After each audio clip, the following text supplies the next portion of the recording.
లోక్సభలో విపక్ష నేత రాహుల్ గాంధీ మరోసారి వివాదాస్పద వ్యాఖ్యలు చేశారు. ప్రధానమంత్రి నరేంద్ర మోదీ, హోంమంత్రి అమిత్ షాలను ద్రోహులు అని వ్యాఖ్యానించారు. ఉత్తరప్రదేశ్లోని రాయ్ బరేలీలో జరిగిన ర్యాలీలో ప్రసంగిస్తూ రాహుల్ ఈ వ్యాఖ్యలు చేశారు. దీనిపై అధికార బీజేపీ బగ్గుమంటోంది.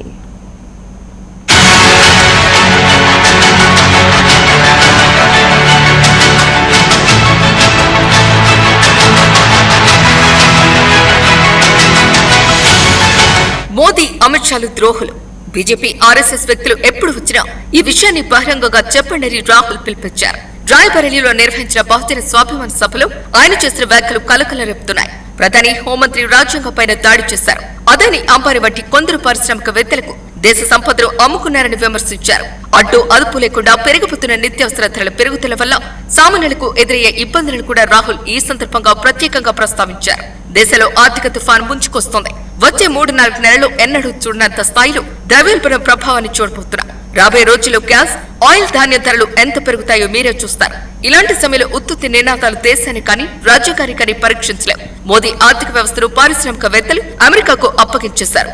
ప్రజలను మాత్రం విదేశాలకు వెళ్లొద్దని, బంగారం కొనొద్దని సలహాలు ఇస్తున్నారని ధ్వజమెత్తారు.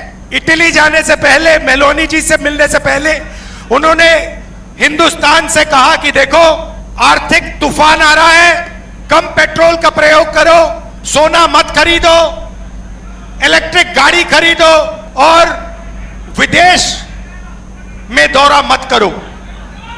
और फिर उसी के एक दिन बाद 3-4 हजार करोड़ रुपए के हवाई जहाज में नरेंद्र मोदी घुसे, इटली की ओर गए, जेब में टॉफी ले गए और वहां की प्राइम मिनिस्टर को उन्होंने मेलोनी टॉफी खिलाई। अब देखिए ये क्या देश की जनता के साथ क्या खिलवाड़ हो रहा है। రాహుల్ వ్యాఖ్యలు సోషల్ మీడియాలో బాగా వైరల్ అయ్యాయి. దీనిపై బీజేపీ సీరియస్ గా స్పందించింది. గాంధీ వండ భాష అరాచక మనస్తత్వాన్ని ప్రతిబింబిస్తోందని, భారతదేశంలోని 140 కోట్ల మంది ప్రజలను ఇది అవమానించడమేనని పార్టీ నాయకులు పేర్కొన్నారు. ఈ అంశంపై ఆన్లైన్ లో 2 పార్టీల మధ్య పెద్ద ఎత్తున చర్చ సాగుతోంది. రాహుల్ రిమోట్ కంట్రోల్ భారత వ్యతిరేక శక్తుల చేతిలో ఉందని బీజేపీ ఆరోపించింది. ఆయన ప్రసంగాన్ని పాకిస్తాన్లోని ఉగ్రవాదులు ఉపయోగించే భాషతో పోల్చారు. మరోవైపు తమిళనాడు ముఖ్యమంత్రి విజయ్ ఎల్టీటీఈ చీఫ్ ప్రభాకరన్ కు నివాళి అర్పించడం కూడా వివాదాస్పదమైంది. దీనిపైన బీజేపీ రాహుల్ ను టార్గెట్ చేసింది. రాజీవ్ గాంధీ హత్య చేసిన ఎల్టీటీఈ నాయకుడిని పొగిడే వారితో కాంగ్రెస్ ఎలా కలిసి పనిచేస్తుందని గట్టిగా నిలదీసింది. అధికారంలో వాటా కోసం కాంగ్రెస్ తన చరిత్రనే మర్చిపోయిందని BJP media cell chief Amit మాల్వియాతో పాటు అనేక మంది బీజేపీ నేతలు విమర్శించారు. రాహుల్ గాంధీ విజయ్ ప్రభుత్వానికి మద్దతు ఇవ్వటం బీజేపీకి పెద్ద రాజకీయ ఆయుధంగా మారింది.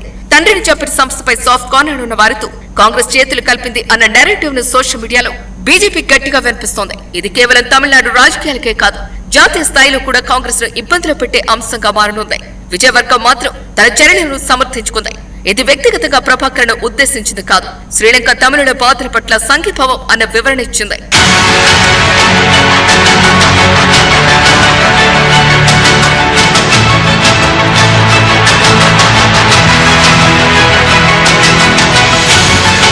బహుజన స్వాభిమాన సభలో రాహుల్ చేసిన వ్యాఖ్యలపైన బీజేపీ నుంచి తీవ్ర వ్యతిరేకత వచ్చినా రాహుల్ వెనక్కి తగ్గలేదు. తన వ్యాఖ్యలపైన తాను ఎప్పటికీ క్షమాపణ చెప్పబోరని పేర్కొన్నారు.